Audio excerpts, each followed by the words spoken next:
기도하시겠습니다.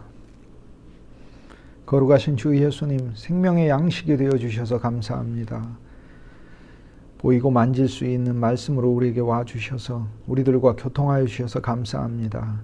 주님의 영을 마시는 기도를 늘 하게 하시고 생명과 빛과 지혜를 호흡하게 하셔서 기도 가운데 언제나 우리에게 당신의 모든 풍성과 은혜로 값없이 모든 공로를 채워주시고 위로와 소망과 격려를 주시는 하나님의 음성을 듣게 하시고 체험하게 하시고 또 그리스도의 영으로 늘 충만되는 즉각적인 응답 안에 저희들 살게 하여 주옵소서.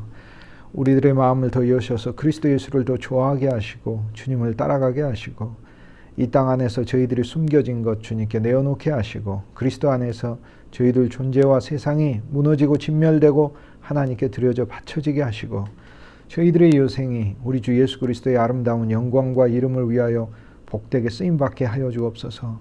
그리스도 예수를 담는 그릇으로 우리를 삼으셨으니 주님이 우리 안에 더 채워지게 하시고 주님이 우리 안에서 더 확대되게 하시고 그리스도 예수 당신이 우리를 통하여 더 영광 받게 하옵소서. 주의 진리를 우리에게 더 가르치소서. 하나님의 경륜을 깨닫게 하시고 우리 주 예수 그리스도의 비밀을 알게 하시고 또 이것을 모든 이들에게 증거하고 공급하고 흘러보낼 때에 우리들의 사역에 주님께서 솟아 넘치게 하시고 열매 있게 하시고 이를 통하여 우리들의 행복도 우리 주님께서 선물하셔서 체험될 수 있게 하여 주옵소서. 당신의 피로 우리에게 주셔서 감사합니다. 영원히 우리 죄를 용서하셨고 구원 안에 두셨음을 늘 찬송하게 하옵소서. 우리 자신을 위하여 부어진 피이오니 그리스도 예수의 피를 통하여 참된 영적인 수혈이 우리에게 있게 하여 주셔서 더 이상 우리 자신으로 옛사람으로 살지 않게 하시고 그리스도로 살게 하옵소서. 당신의 피와 몸 안에 들어있는 새 언약을 늘 보게 하시고 은혜 안에 있으며 생명 안에 있으며 믿음 안에 있으며 하나님의 긍휼과 풍성 안에 있는 인생을 깨닫게 하시고 그리스도로 날마다 행복하고 즐거워하고 기뻐하는 저희들 존재가 되게 하여 주옵소서. 주님이 우리에게 생명의 양식과 생명의 음료가 되어 주셔서 감사합니다. 매일매일 말씀 안에서 기도 안에서 찬송 안에서 그리스도 예수를 먹고 마시게 하셔서 주님으로 우리가 더 살찌게 하여 주옵소서. 주 예수님을 먹고 마셔 우리의 개인적인 신앙에서 벗어나 형제와 자매들과 연합하게 하시고 그리스도의 몸을 짓는 일에 우리들의 눈이 뜨이게 하여 주옵소서. 오 주 예수님, 우리를 더 전진시키셔서 그리스도 예수의 한떡에 참여되는 놀라운 예식과 주님의 사역 안으로 우리를 초대하여 주셔서 주의 말씀들을 나눌 때에 우주적인 새 예루살렘을 짓는 하나님의 경륜에 참여하는 일임을 저희들로 하여금 알고 주님을 찬송하게 하시고 따르고 순종하게 하여 주옵소서. 우리의 눈을 더 밝히 여셔서 그리스도의 몸을 먹고 마실 때 이 몸이 바로 우리들임을 깨닫게 하시고 우리의 사랑하는 형제와 자매가 그리스도의 몸임을 알게 하여 주님의 몸으로 지어지게 하시고 사랑과 봉사의 삶으로 저희들이 주님 앞에 실제로 조성될 수 있게 하여 주옵소서. 그리스도 예수를 찬송합니다. 우리 주 예수 그리스도 놀라우신 이름, 권능의 이름, 행복의 이름, 이 이름 받들어 간절히 축복하며 기도합니다. 아멘. 여리고 여호수아 6장에서 이 성이 무너지는 이야기 이어서 하도록 하겠습니다. 여리고는 통행과 교역의 도시죠. 가나안 땅에서 제일 중요한 도시죠. 세상의 영광을 위하여 사용되었던 여리고가 여호수아에 의해서 정복이 됩니다. 그리고 무너졌습니다.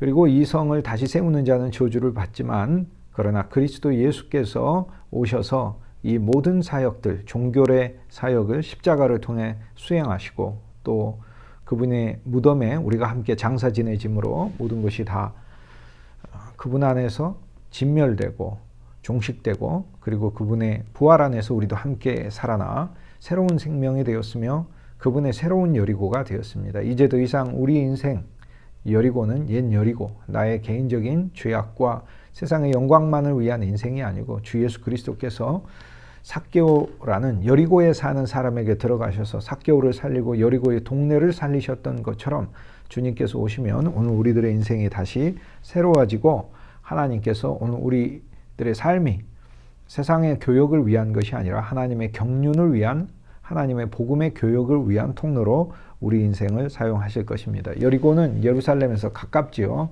그렇기 때문에 여리고를 통하여 예루살렘으로 향하고 또 예루살렘에 있는 사람들은 여리고를 통하여 이스라엘의 동쪽 방향으로 그리고 북쪽으로 여행할 수 있게 됩니다. 이것이 바로 하나님께서 오늘 우리들의 인생을 여리고로 다시 세우셔야 하는 이유입니다. 저희들 자신을 자신 위에서 세우는 것이 아닙니다. 기독교 신앙은 우리의 노력으로, 우리의 육체적인 연습으로, 우리의 종교적인 훈련으로 거룩에 이르는 것이 절대 아닙니다.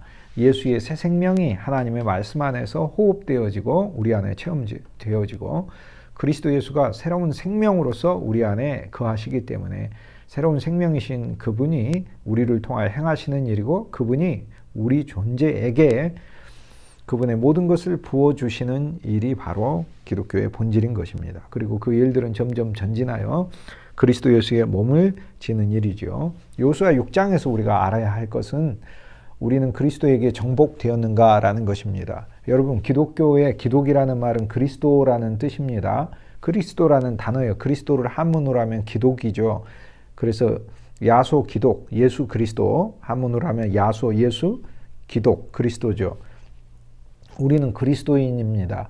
우리는 하나님만 믿는 유대인이 아닙니다. 우리는 그 하나님이 예수 그리스도 안에 충만하시고 예수 그리스도가 우리 하나님임을 믿는 그리스도인입니다. 오늘 우리들의 모든 언어는 그리스도가 중심이 되어야 하기에 그리스도인인 거고요. 우리들의 생각과 관심이 그리스도가 되어야 하기에 그때 그리스도인이 되는 것입니다. 세상 나라도 더 이상 우리들은 관심이 아닙니다. 주 예수 그리스도의 나라가 우리의 관심인 것입니다. 주님이 우리를 구출해 주셨는데요. 세상 나라의 이득과 세상 나라의 관심으로부터 우리를 구출해 주셨다는 사실을 저희들이 알 필요가 있습니다. 바울 선생님이 선교하던 시대 때 그 황제는 클라우디우스 황제와 네로 황제 때입니다. 클라우디우스 황제 때 바울은 1차 선교 여행에 나서게 되는데요. 로마 제국 역사상 가장 무능한 황제 중에 한 명이죠. 클라우디우스. 그때 선교 여행에 나서게 돼요. 바울의 관심은 무능한 군주에게 있는 것이 아니었습니다. 그리고 바울의 선교 여행의 철정, 바울의 인생의 철정, 자신의 마지막 삶을 주님을 위하여 아름다운 화목의 제물로, 복음의 제물로, 관제로, 포도주의 제물로 주의 향기와 주의 복음을 만인들에게 들을 수 있게 하기 위해 자기 인생을 드리게 되는 이 순교의 제물이 되던 그 시기에, 다른 말로 하면 바울을 죽인 사람이 바로 로마의 황제 네로입니다. 바울의 선교 여정의 절정기에 로마를 다스렸던 통치자는 네로 황제입니다. 2000년 역사에서 가장 최고의 독재자가 네로죠. 오죽하면 독재자를 가리켜서 우리가 네로와 같은 독재자다 이렇게 이야기하고, 폭군적인 태도를 보이는 사람에게 우리가 흔히 하는 말로 네가 네로냐 이렇게 얘기를 하지 않습니까? 그런데 그러한 시대에 바울의 관심은 로마 제국을 다시 건설하는 일도 아니고요. 그런 네로가 이스라엘 백성들을 억압하고 핍박할 때에 유대의 독립도 바울의 관심이 아니었습니다. 바울의 관심은 예수 그리스도의 나라의 확장입니다. 그리스도의 나라와 그리스도의 이름을 말하면서 세상 나라들과 동일시하는 것은, 그것은 또 한면에서 주님을 욕되게 하는 것입니다. 요한 1서에 보면 적그리스도를 경계하지요. 그 적그리스도라는 것이 우리가 적그리스도 이렇게 얘기를 했을 때 종교적인 개념으로 물론 이단의 교주들 적그리스도죠. 그리스도 아닌 것을 가리키기 때문에 그렇죠. 그리스도를 대적하는 것을 가리키기 때문에 그렇습니다. 계시록에 보면 적그리스도가 나타나죠. 오늘날 우리가 계시록, 즉 하나님의 계시가, 하나님의 놀라운 비밀, 그 비밀이 우리에게 열린 게 계시록 아닙니까? 비밀은 그리스도 예수가 비밀입니다. 골로새서 2장에 보면 그리스도 예수가 우리의 비밀로서 소개된 1절과 2절에 보면 비밀이신 예수 그리스도, 크도다 경건의 비밀이요, 그분도 바로 그리스도 예수를 나타내는 말씀이죠. 그리스도 예수가 우리의 비밀인 것입니다. 그리스도 예수의 비밀을 깨닫기 위하여 우리가 주님 앞에 세워졌는데, 그 비밀이 우리에게 알려지고 나타나는 것이, 그것이 바로 우리에게 진정한 인생의 종말인 것입니다. 여호수아 6장에 있는 여리고의 종말은 계시록에 있는 전체 우리 인생의 모든 것의 종말로 우리가 볼 필요가 있겠습니다. 그리스도 안에서 우리는 끝났고, 시간 안에서 사실 그 과정 중에 있지만 영원 안에서는 끝났으며 우리는 영원한 새로운 세계에 들어가 있는 것이지요. 그런데 그 과정에서 오늘 우리들의 관심은 주 예수 그리스도의 왕국이 퍼져가는 것이고 우리가 적그리스도를 경계해야 된다는 계시록의 말세에 나타나는 그 말씀에 따라 우리는 그리스도 아닌 것을 경계해야 할 것입니다. 근데 먼저 우리는 그리스도 아닌 것을 바깥에서 많이 찾으려고 하는데요. 내가 그리스도가 되는 것입니다. 그리스도의 대적이 되는 거예요. 엔타이 크라이스트. 엔타이 헬라어 원어도 엔타이를 그대로 쓰고 있어요. 안티. 그리스도를 대적하는 요소. 내 안에 그리스도를 대적하는 요소가 너무나 많습니다. 그리고 요한 1서에 보면은 적그리스도에 대해서 이야기를 하면서 적그리스도가 예수가 하나님의 아들이시며 그리스도이시며 예수 안에 하나님의 아들이라는 얘기는 하나님의 모든 신성과 충만이 예수 그리스도 안에 그대로 양도되어 있다. 세속되어 있다. 그리스도의 예수에게 다 상속되어 있다는 말씀인 것이죠. 이것이 바로 그 본질, 하나님의 아들이라는 이야기입니다. 예수 그리스도가 하나님이신 바로 그 사실을 부인하는 자, 그것이 바로 적그리스도가 되는 거죠. 오늘 우리들의 신앙에서 예수님이 작아지면 그게 우리가 적그리스도가 되는 것입니다. 그리스도 아닌 것에 집착하고 그리스도 아닌 것을 그리스도의 이름으로 세우는 것에 대하여 하나님께서 우리의 인식을 더 선명하게 해주셔야 된다. 그렇게 생각을 합니다. 당신은 그리스도에게 정복당하였는가? 이게 바로 제가 여호수아 6장을 볼 때마다 제게 드는 생각입니다. 그런데 감사하게도 여호수아 6장에 보면 여호수아가 오면서 여리고는 무너지죠. 즉 예수 그리스도가 우리에게 오면서 우리 세상은 무너지는 것입니다. 그런데 여기 보면은 여리고성이 무너지는 그 과정에서 나팔을 불면서 행진을 하지 않습니까? 그래서 나팔을 불면서 행진하고 이들에게 다른 이야기는 하지 말라라고 이야기합니다. 나팔은 외치고 제사장으로서 나팔은 외치고 그리고 다른 얘기 자기 전쟁의 함성을 지르지 말고 목소리가 들리지 말고 아무 말도 하지 마라 라고 하면서 6장 10절에 이 세 가지 명령을 여호수아가 주는데요. 그 대신 나팔만 부는 것입니다. 이것은 이미 우리가 어떤 뜻인지 살폈습니다. 세 가지 명령을 주었지요. 함성을 지르지 말라.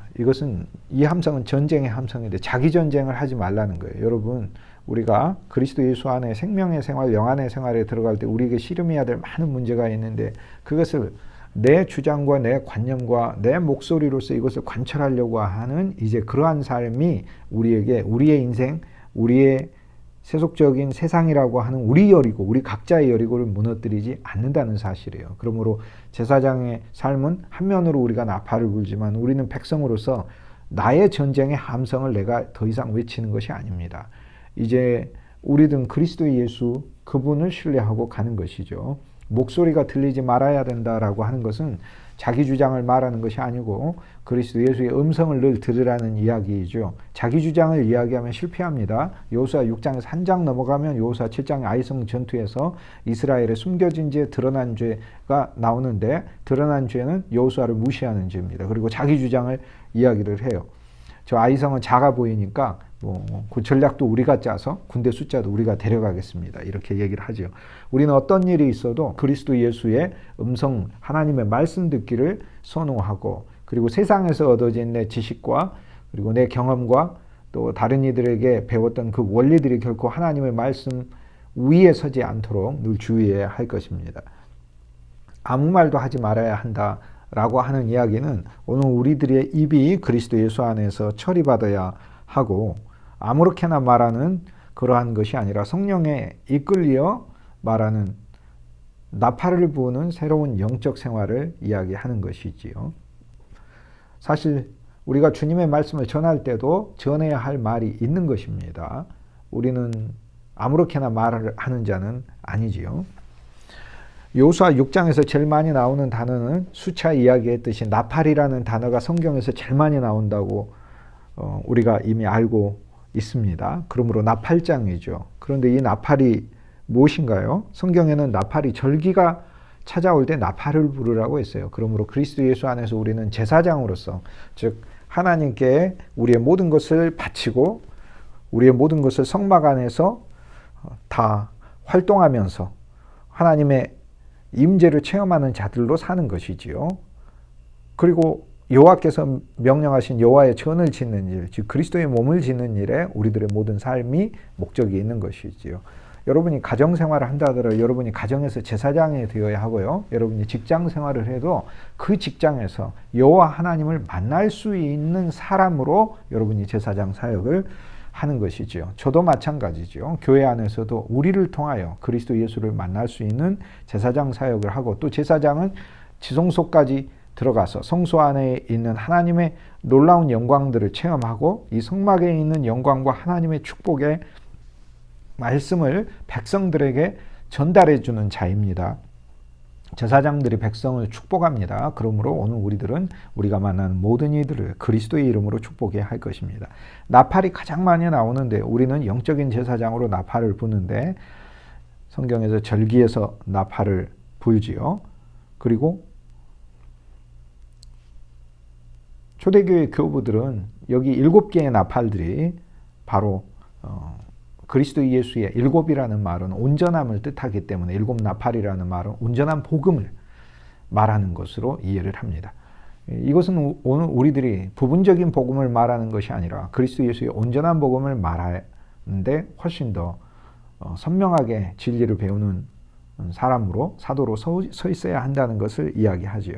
오늘 우리들은 그리스도 예수의 부분적인 복음을 말하는 것이 아니라 모든 것을 이루시고 모든 성취가 되시는 주님을 이야기합니다. 그러므로 7 나팔은 사실 그리스도 예수 그분 자체인 것이죠. 우리가 주님을 이야기하면 그 속에 다 들어있지 않습니까? 그러나 제가 A부터 Z까지 모든 것을 우리들이 어떻게 알고 우리들이 어떻게 우리의 한계, 제한된 언어와 능력으로 그리고 우리의 지능으로 다 전할 수 있단 말입니까? 그럴 수 없지요. 그러나 주 예수 그 이름 안에 사실 들어있지요. 주 예수 이름 안에 인격이 있고 생명이 있고 우리의 기도가 있고 하나님과 우리의 교통의 정황, 자리가 그 속에 있습니다. 그러므로 7 나팔의 가장 첫 번째 되는 중요한 단어는 바로 주 예수라는 이름이 되겠죠. 우리는 이 이름에서 시작하여 그리스도 예수가 하신 모든 일들을 일생 동안 알아가는 일에 저와 여러분이 부르심을 받은 것입니다. 이 나팔을 불면서 살 때 우리는 어느새 우리의 세상이 무너지게 된다라는 것을 주님이 오늘 요사 6장을 통해서 보여주지 않습니까? 더구나 이 나팔을 불면은 죽은 자가 살아나는 체험을 하게 되는 것이지요. 영적으로 우리의 마음이 죽고 우리의 인생이 죽고 우리의 환경이 죽었을 때, 또 내가 살고 있는 어떤 여러 요소들이 사망을 만나게 되었을 때, 나의 정신도 죽고 내 영도 죽어버렸을 때, 그때 하나님의 나팔이 우리에게 울려 퍼져야 합니다. 제사장을 하나님 보내셔서 제사장이신 예수 그리스도의 사자들이 저와 여러분의 귀에 나팔을 불겠죠. 그러면 우리가 호련히 죽은 자가 다시 살아나게 되죠. 마지막 나팔이기 때문에 그리스도의 나팔이죠. 하나님께서는 그동안 많은 선지자들을 보내셨고 율법을 전파하는 하나님의 종들 모세를 보내셔서 나팔로 사용하셨어요. 그러나 마지막 나팔이신 그리스도 예수께서 오늘 우리들에게 오셔서 우리의 음성에 그분의 사랑스럽고 달콤한 말씀을 주시고 고백을 주실 때, 그때 우리는 호련히 변화되어 일어나죠. 그러므로 우리가 마지막 날에 새 몸을 입게 되는 나팔 소리를 듣고 나팔 불 때 나의 이름, 나팔 불 때 나의 이름, 부를 때 잔치 참여하는 새 몸을 입고 서던 그 마지막 때에만 우리가 나팔을 기다리는 게 아니고 지금 우리가 매일매일 살 때도 우리 마음이 깔아져 있고 정신에 문제가 있고 머릿속에 많은 생각과 염려가 있는데 바로 그것에 따라서 사는 삶이 아니라 우리 안에 새로운 생명이 있어요. 그러니까 이 새로운 생명이 움직이시라고 우리는 요청해야 되고 우리는 이 새로운 생명에게 명령해야 하는 것입니다. 주님이 새로운 생명 아니세요? 주님이 움직이세요. 주님이 내게 체험되게 하세요. 그리고 주님이 바로 내게 나팔이 되세요 라고 이야기하면 우리는 그리스도의 말씀과 음성을 이렇게 들어갈 때 그리스도의 음성과 말씀을 들으세요. 그리고 아무 하나님의 말씀이나 들으면 유익은 하지만 그러나 진정으로 내적인 생명이 충족이 되려면 생명은 생명의 말씀으로부터 생명이 오는 것이죠. 그러므로 율법의 말씀은 율법을 낳고 생명의 말씀은 생명을 낳습니다. 율법도 거룩하고 의롭고 선하기 때문에 율법의 말씀도 오늘 우리들에게 거룩하고 의롭고 선한 하나님의 뜻을 가리키지만 율법은 우리를 살리는 것이 아니라 율법은 우리를 진멸하고 우리를 죽이는 것입니다. 왜냐하면 율법은 우리를 심판하는 것이기 때문에 그래요. 그러나 율법의 성취이시고 참 율법 자체이신 그리스도 예수, 그분의 생명이 우리에게 올 때 율법도 성취되고 우리는 그리스도 예수 안에서 다시 살아나는 것이지요. 그러므로 복음의 온전한 내용들을 더 알아가는 것이, 이것이 바로 일곱 나팔, 즉 그리스도 예수의 전체적인 측면을 아는 것이 바로 일곱 나팔을 보는 것이 되겠습니다. 이 일곱 나팔을 우리가 더 불게 되면 계시록에 나타난 그 일들이 우리들에게 있게 되죠. 우리의 인생은 다 하나님 앞에서 온전히 바쳐지게 되는 것입니다. 이게 점진적으로 나팔을 하나씩 불 때마다 세상의 한 영역들이 정복되는 걸 알 수 있습니다. 바다도 정복되죠. 땅도 정복되죠. 사람도 정복되죠. 전체가 정복되죠. 그리스도 예수가 백마를 타시고 더 선명하게 우리 인생에 나타나시는 것이 우리에게 체험되는 것입니다. 그리스도 예수를 먹고 마시고 누리는 것에, 그것이 바로 생명의 성숙, 핵심적인 키가 있다, 이렇게 말씀드릴 수 있겠습니다. 여호수아서에서도 먹고 마시는 이야기는 계속해서 나오고 있습니다. 이미 우리가 보았듯이 길갈에서 이스라엘 백성들이 할례를 받고 거기에서 낫기 위해, 치료를 위해서 쉬고 있죠. 그 안식하는 가운데 이스라엘 백성들은 그 땅에서 나는 양식을 먹었다 해서 땅이신 그리스도를 통하여 얻게 되는 풍성한 그리스도 예수의 양식을 먹게 되는 것입니다. 예수 그리스도의 양식은 너무나 풍성합니다.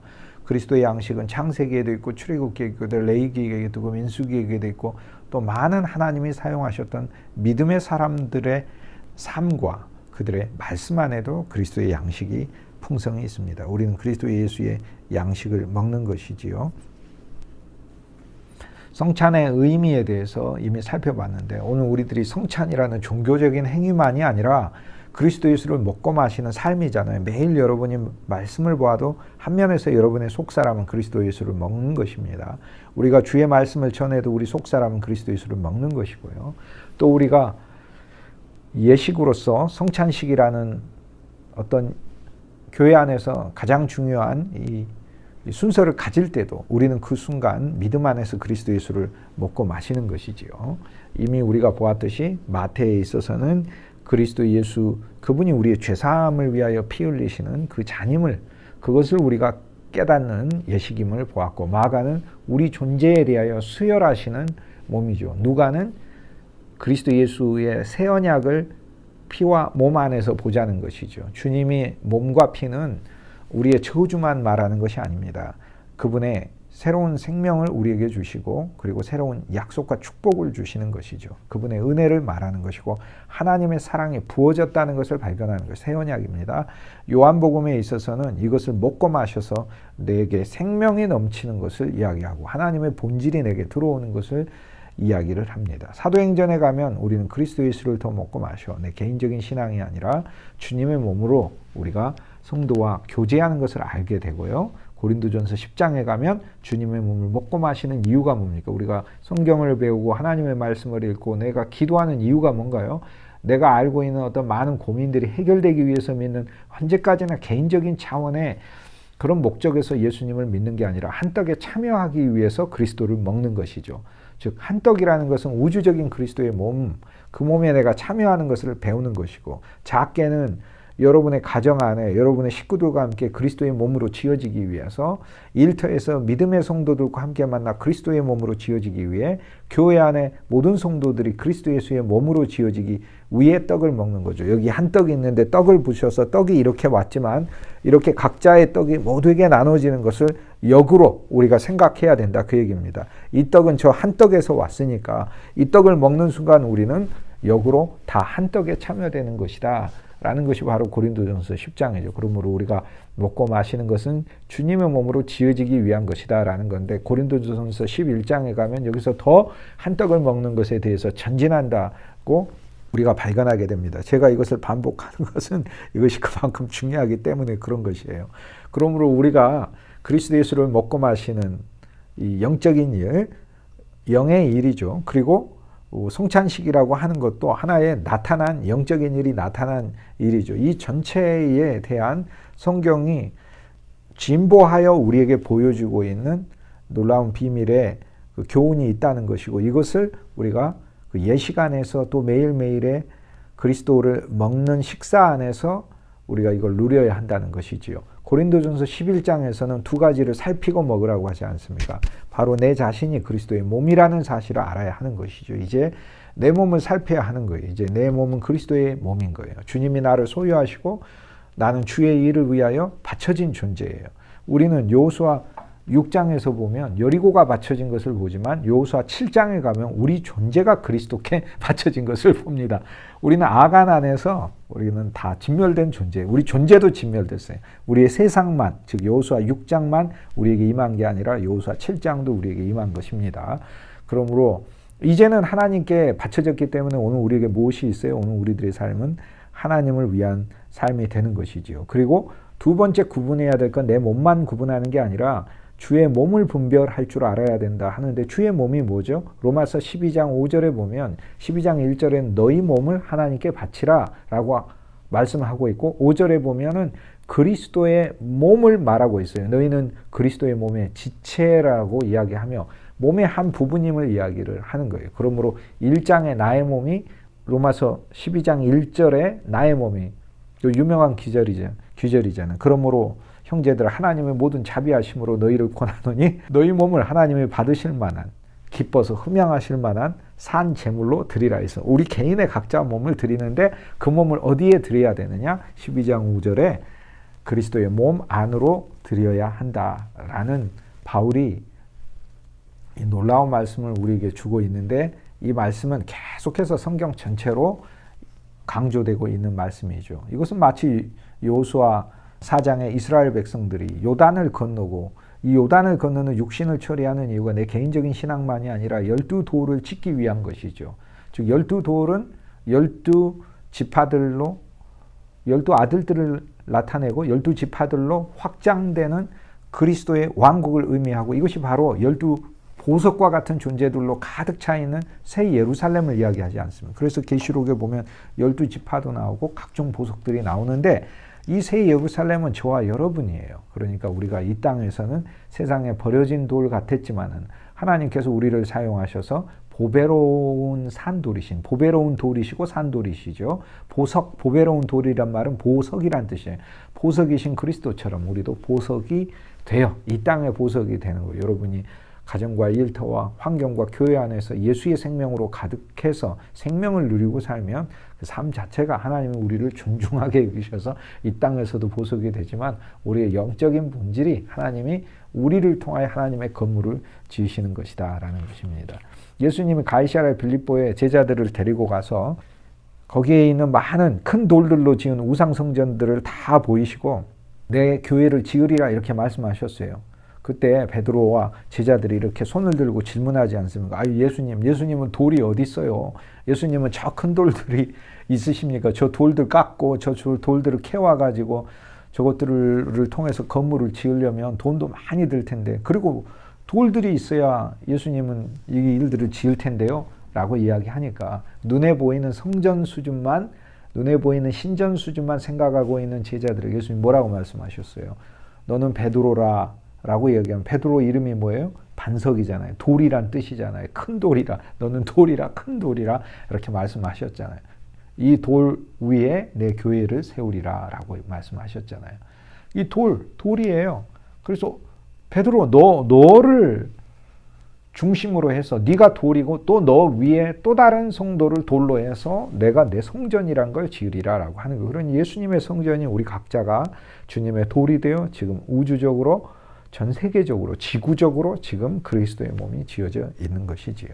이것이 우리가 각자 영적인 생명이 충만해질 때 우리 안에 그리스도의 빛이 가득할 때 우리는 보배로운 돌이 되는 것입니다. 주의 몸을 분별한다는 이야기는 구체적으로 이야기하면 우리가 먹고 마시는 예호가 다른 사람이 그리스도의 몸임을 알아야 한다는 그 몸이 고통당하는 건 주의 몸이 고통당하는 것이고 그 몸이 슬픔에 있는 건 주의 몸이 슬픔에 있는 것이고 그의 몸이 아픈 것은 영적으로 아픈 것은 그리스도의 몸이 아픈 것이고 이 몸의 아픔은 또 나의 아픔이라고 우리가 한 몸이기 때문에 그러므로 주의 몸을 분별할 줄 알아야 된다라고 이야기하는 것은 우리가 함께 성찬에 임하는 다른 자들이 그리스도 예수의 가족임을 깨닫고 사랑의 삶으로 주님이 우리를 초대하고 계신다라는 것을 말씀하고 있습니다.